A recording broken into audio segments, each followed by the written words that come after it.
بچه‌ها خیلی مواظب باشین. یه کلاهبرداری فوق حرفه‌ای جدیداً مد شده. خیلی‌ها دارن از این راه کلاهبرداری میکنن و خسارت میگیرن. موضوع چیه؟ خریدار و فروشنده توی تاریخ مشخص قرار شد برن دفترخونه، همزمان با پاس شدن آخرین چک فروشنده سند رو به نام خریدار انتقال بده.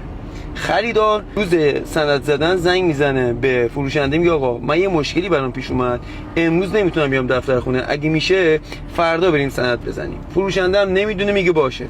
مونتا خریدار کلاهبردار چیکار میکنه؟ میره دفترخونه، عدم حضور فروشنده رو میگیره.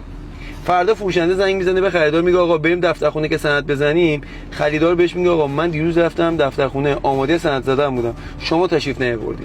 فروشنده بیچاره میگه آقا تو به من زنگ زدی گفتی من مشکل دارم. میگه آقا مدرکی داری رو کن.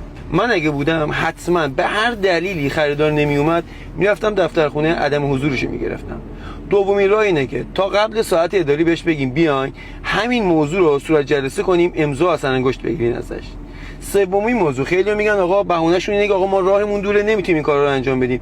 اشکال نداره، بگی آقا همه این مواردی که میگی رو به صورت یه پیامک برای من بفرست که من مدرک داشته باشم. نه واتساپ، نه تلگرام، نه هیچ اپلیکیشن دیگه، فقط پیامک. این ویدیو رو حتما برای عزیزانتون بفرستی تا جلوی این مدل کلاهبرداری‌ها گرفته بشه. خیلی مخلصم.